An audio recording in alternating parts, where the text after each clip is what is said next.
Hej alle sammen og velkommen til endnu en episode af Coaster Talk Danmark. Jeg er Andreas Manuelis, og her der har vi Nick og Henrik. Ja, og vi har nemlig en meget speciel gæst her i dag.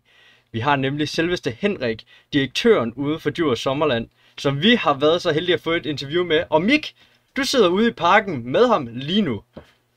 Ja, og det er jo rent faktisk mig, der har sørget for, at vi fik det her interview i huset. Det har taget lige et par måneder at få i hus, men nu er det endelig i hus. Nu er vi klar. Ja. Jeg har startet med første spørgsmål. Hvor lang tid har du været direktør, og hvordan er det? Jamen, jeg har været direktør i Djurs Sommerland siden 1995, så det er jo ved at være nogle år siden, jeg startede herude. Så det er en 28-29 år siden, jeg startede som direktør herude. Og i dag er jeg jo direktør sammen med min bror Michael. Vi driver det jo sammen herude, og jamen, jeg tror da godt, vi kan sige, at det er det bedste job, vi kan forestille os at have, at være direktør i en forlystelsespark som Djurs Sommerland. Har det altid været dig og din bror, eller har det på et tidspunkt kun været dig, eller omvendt? Ja, man kan sige, at jeg kom godt nok herud lidt før Michael var direktør i en periode herude sammen med en anden kollega, vi havde på det tidspunkt. Men Michael kom ud i slutningen af, jeg mener det var omkring 1999, og så siden der har vi kørt et par løb sammen herude. Interessant. Og så næste spørgsmål, det er fra Jesper Nielsen. Hvordan vil du beskrive branchen i Danmark, og hvordan ser du det så udvikle sig? Jamen altså, jeg synes, vi har hvis man sådan kigger på det sådan kollegialt, så synes jeg faktisk, vi har en rigtig spændende branche. Vi har rigtig mange gode kollegaer. Nogen kunne måske tro, at vi var jo store konkurrenter. Det er vi selvfølgelig også stadigvæk. Altså, vi har jo kollegaer eller konkurrenter både nord for os op i Fårup Sommerland. Vi har en god kollega konkurrent inde i Tivoli Friheden og i Legoland osv. Men jeg vil sige, at vores branche er måske mere kendetegn ved, at vi er gode kollegaer, vi hjælper hinanden, når vi har brug for det. Så jeg synes, branchen det er en god branche at være i. Den sprudler af optimisme, og vi tror på en positiv udvikling for attraktionerne i Danmark fremover. Og så har vi jo så endnu et spørgsmål fra Jesper Nielsen. Hvad synes du om de store spillere i branchen? Universal, Disney og Six Flags? Ja, sådan noget der.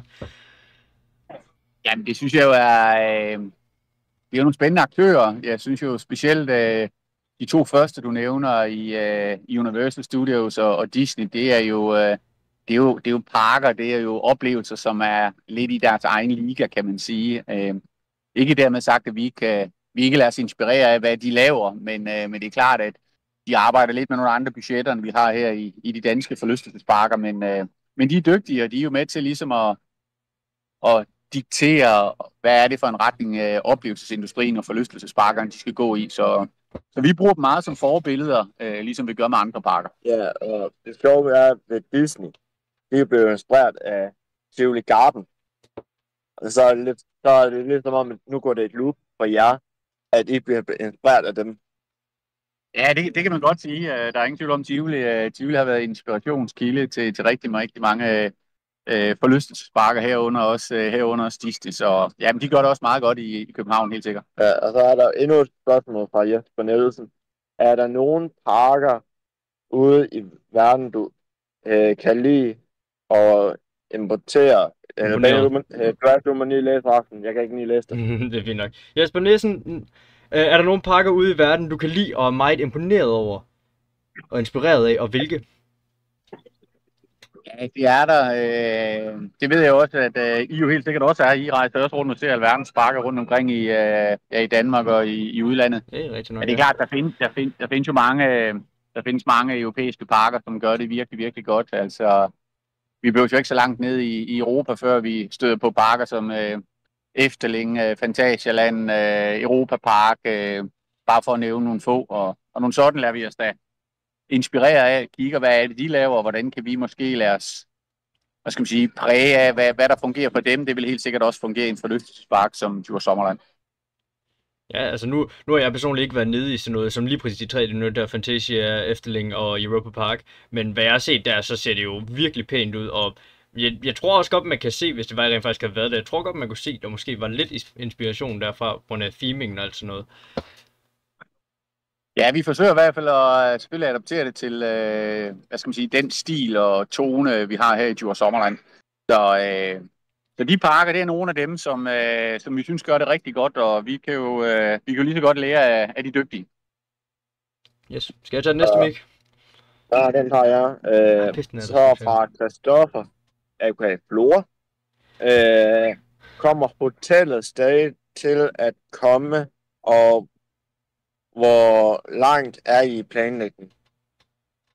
Ja, det er jo et godt spørgsmål. Jamen, der er ingen tvivl om, at der kommer overnatning ved Djurs Sommerland. Nøjagtigt, hvornår at vi kommer til at igangsætte det har vi endnu ikke lagt os fast på. Lige nu, der sidder vi sammen med de designer, som vi arbejder sammen med fra Leisure Expert Group i Holland. Der sidder vi og arbejder på et koncept og nogle forskellige mulige tematiske retninger. Så det kan godt glæde jer til det. Når det kommer på et tidspunkt, så bliver det rigtig, rigtig godt. Det skal jeg da 100% gøre. Det lyder som et awesome sted. Ja. Vi sætter stor kryds, altså, lige snart du giver os datoen. Ja. Så er det sådan... begynder at bryde jorden. Uden tvivl, vi vil gerne have ud og tage billeder og optage lidt, når det er, I skal til at bryde jorden. Ja, selvfølgelig. Er det sådan noget som Fårups Hotel, eller er det sådan lidt mere Fantasialand-agtigt Europa Park, sådan noget? Eller hvad er det, I går efter? Jamen, lige nu har vi sådan en 2-3 forskellige retninger, vi arbejder med, men det er klart, at vi vil bygge noget, der skal noget tema ind over det, men hvad for en temaretning vi går i lige nu, det har vi ikke sådan 100% lagt os fast på. Ja, eller gøre lidt sådan som Lego har, bare for at give et eksempel der, at dit tema hvert rum, efter for eksempel en Gargo, Pirate og sådan noget. Lego har jo et helt, helt hotel, der bare er dedikeret til Kingdoms. Ja, lige nok. Men altså, vi prøver at kigge på det, men vi vil helt sikkert lave noget, som passer rigtig godt til hvad skal man sige, den stil, vi har her i Djurs Sommerland. Så det bliver spændende, når vi kommer så langt. Du tager næste. Den her, den glæder mig til at høre lidt om, fordi at... Vil I få et eller andet, der vil kunne slå Phoenix igen? Fordi at Phoenix er jo kommet over dem i mange rankeringer. Og vil I også tage rekorderne tilbage? Fordi at den har Phoenix jo også snakket 2 af. Ja, og det er fra Christoffer og Simon. Ja, Christoffer Flor og Simon Grønning. Ja, det må man jo se. Man kan jo i hvert fald sige, at der er noget med højeste og så videre. Men det har vi endnu ikke besluttet, hvad vi nu vil, men der er der ingen tvivl om, at vi jo, vi er jo kendetegn ved, at vi løbende fornyer os, og må ikke, at der også på et eller andet tidspunkt kommer en ny rutsjebane. Det må vi jo se, hvad det bliver for noget. Yes. Nå. Jo, for lov til at fortsætte, spændende. Yes. Nå, det er det også for Christoffer Flor. Hvorfor valgte I ikke et droptårn, der kunne tilte? Det er jo godt.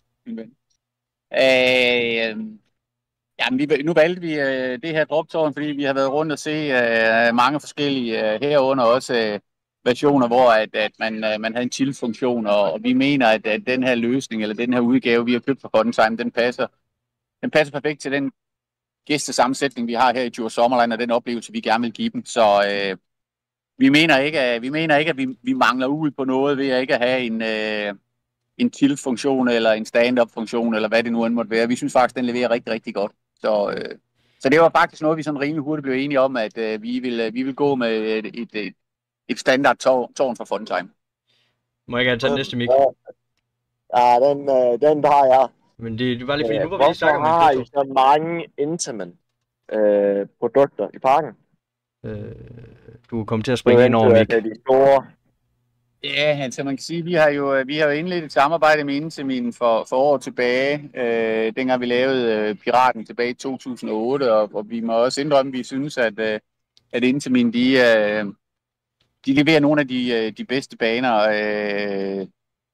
og der er selvfølgelig også andre, der laver rigtig, rigtig gode baner, men vi har haft et rigtig godt forhold til Intamin, og det vil vi selvfølgelig også have fremover, men om vi kommer til at bygge flere Intamin-baner, det har vi ikke lagt os fast på, men det er klart, at hvis vi kommer dertil, at vi skal til at lave en ny rutsjebane på et tidspunkt, så vil de da også blive indbudt til en dialog. Så må vi prøve at se, hvem der i så fald bliver leverandør på et tidspunkt.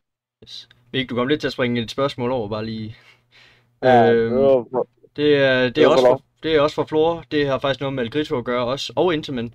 Var der en grund til, at I ikke valgte et Intamin droptårn i stedet for et Funtime droptårn? I valgte Funtime i stedet for en Intamin?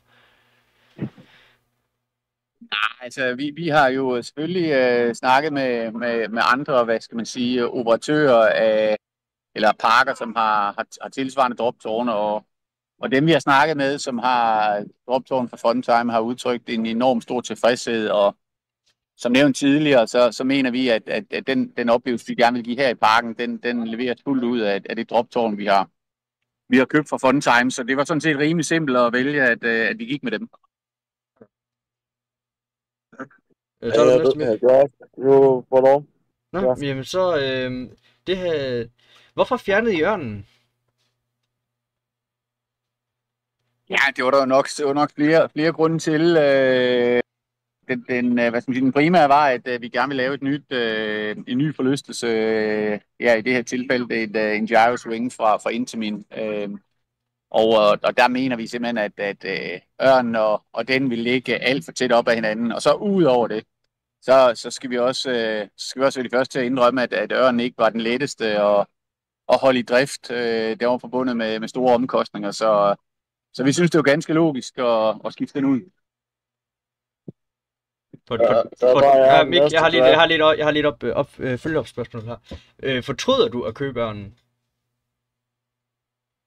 Nej, slet ikke. Altså, den har fungeret rigtig, rigtig godt på Djurs Sommerland, og har været meget, meget, meget populær. Den største udfordring med den, det var sådan set at holde den fornuftig oppe på den. Men når den var i drift, og det var den heldigvis det meste af tiden, så var den populær. Så for os har den fungeret godt, men det var tiden, den var klar til at skifte den ud. Der har jeg næste spørgsmål her. Hvad er fremtiden for Vikingeland?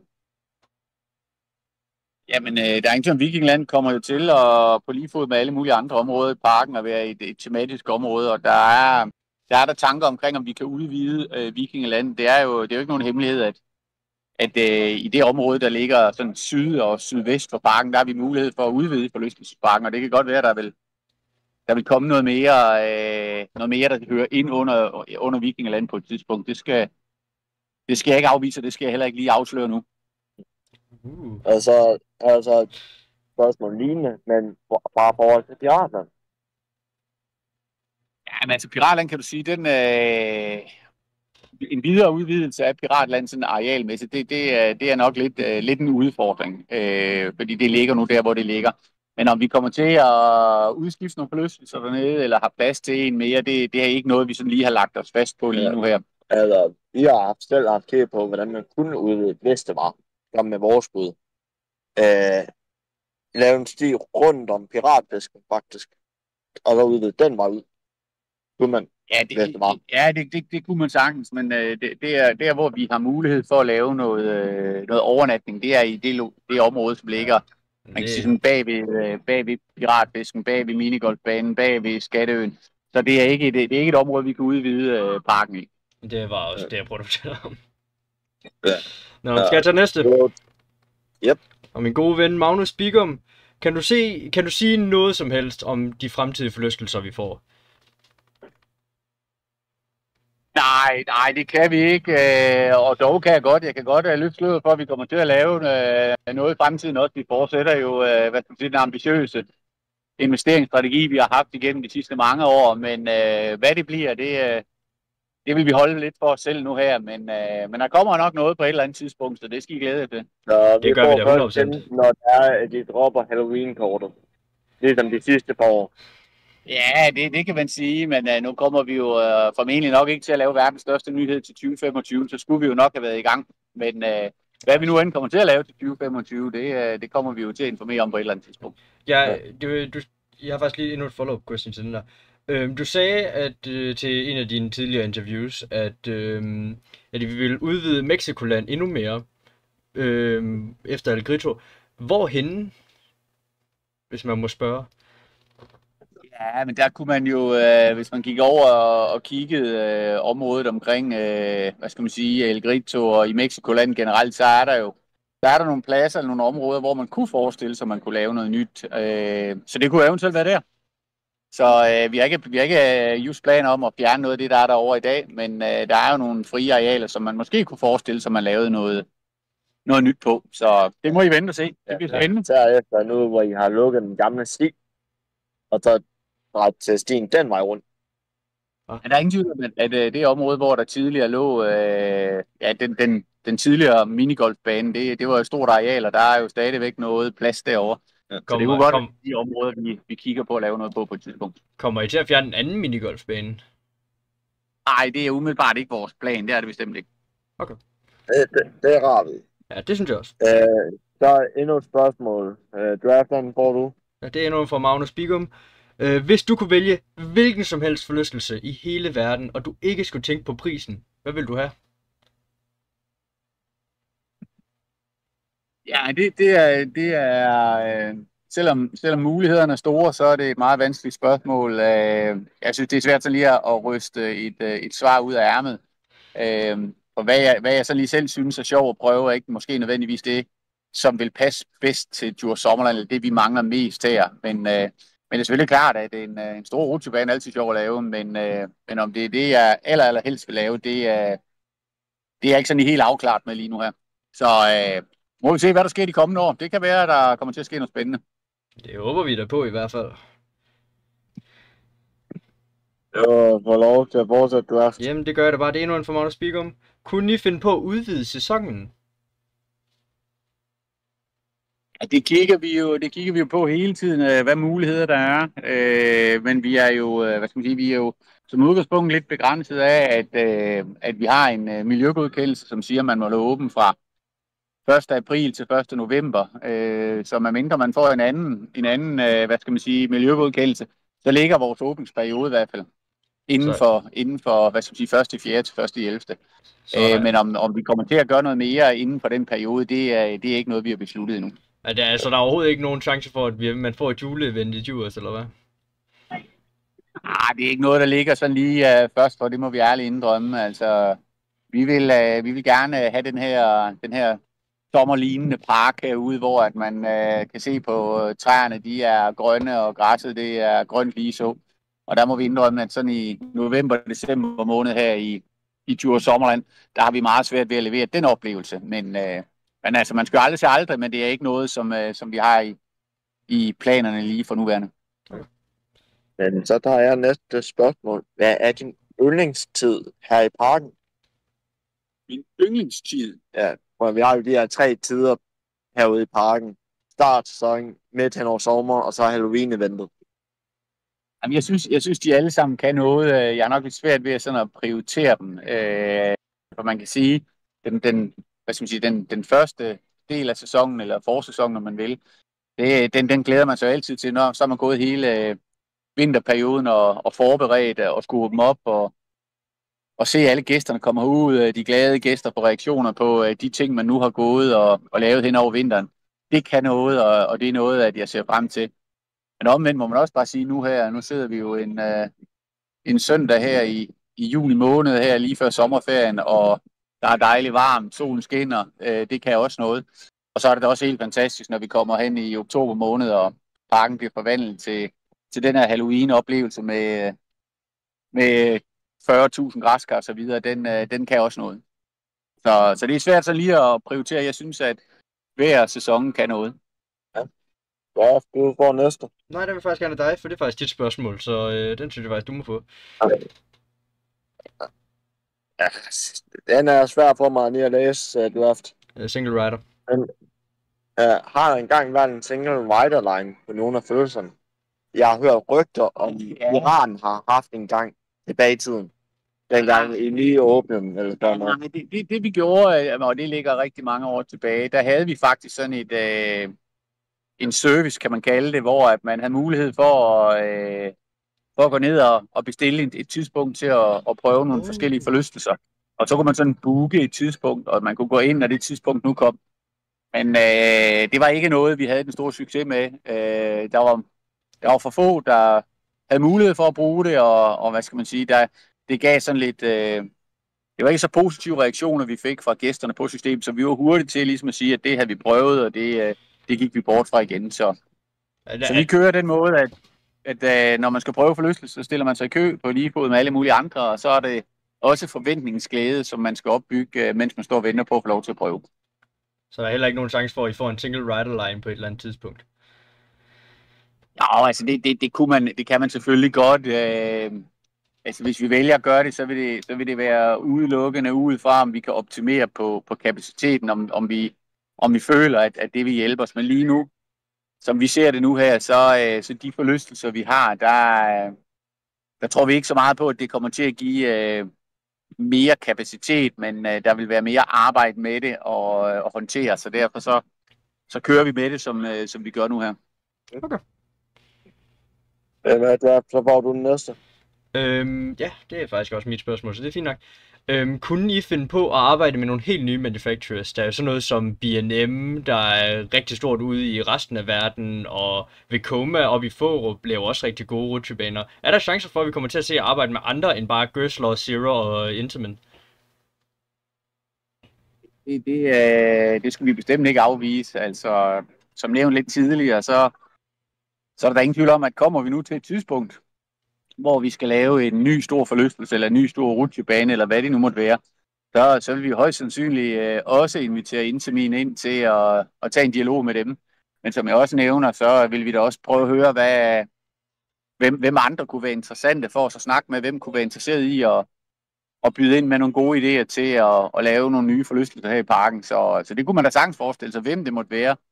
Det ved jeg ikke nu, men der er ingen tvivl om, der er mange dygtige producenter på markedet. Det er der helt sikkert.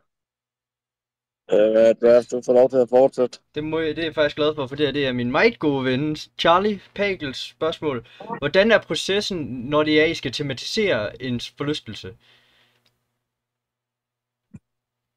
Jamen, som tidligere nævnt, så arbejder vi på, hvad skal man sige, både på masterplan og designniveau sammen med et designfirma fra Holland, som nævnt hedder Leisure Expert Group, og det er sådan sammen med dem, at vi sådan overordnet lægger masterplanen for de kommende 5, 10, 15 år fast for Djurs Sommerland.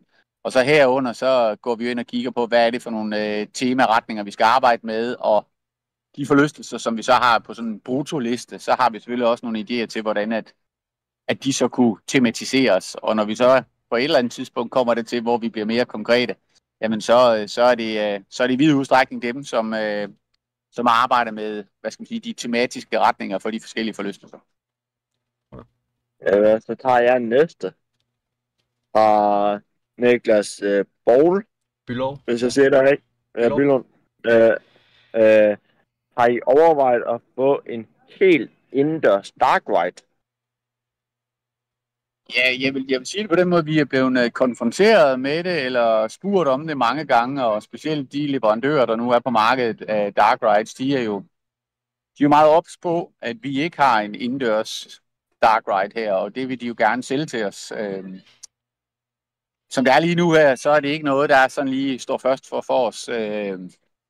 Vi har meget fokus på at lave noget, hvor man er udendørs, og det kan da godt være på et tidspunkt, man kigger sådan lidt i retning af at lave noget mere indendørs, men det er ikke lige noget for nuværende. Men der er mange, der gerne vil sælge os noget. Ja, der er også jeg ved, der er rigtig mange enthusiasts, der rigtig gerne vil have en dark ride, fordi de elsker jeres theming i parken, så de vil elske at se, hvad I vil kunne gøre med det på en rent faktisk en dark ride indendørs. Ja. Det må vi have med på brutolisten, men om det kommer, det må vi prøve at se. Ja. Men der er det sidste spørgsmål. Hvordan har du det med Preben? Jeg kendte sig. Vi har det, og det er jo ikke kun mig, det er jo sådan hele Djurs Sommerland. Vi har det jo godt med alle vores gæster, og herunder har vi det også godt med Preben. Vi er jo meget, hvad skal man sige, beæret af, at Preben han vælger at bruge hver eneste dag af, hvad skal man sige, i den periode, hvor Djurs Sommerland har åbent, med at komme herud og besøge os og køre i vores forlystelse. Og han er jo altid en positiv, glad mand, så han er et frisk pust til Djurs Sommerland og oplevelsen herude. Så ham har vi det godt med. Jeg snakkede med Preben her tidligere i dag og i går også. Da jeg sagde til dem, vi burde jo nærmest give dig kælenavn Mester Djurs, for at du er så meget ude i parken. Og det var han lidt enig med mig om, faktisk. Ja. Men det er jo jeg højere op, der skal bestemme det. Der er heller ikke nogen, der kan være mere mester. Det kælenavn. Der er heller ikke nogen, der kan være mere mester end Henrik selv.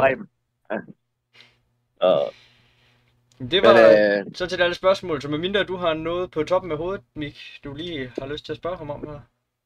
Nej, det har jeg faktisk ikke. Medmindre du har et eller andet til os, Henrik.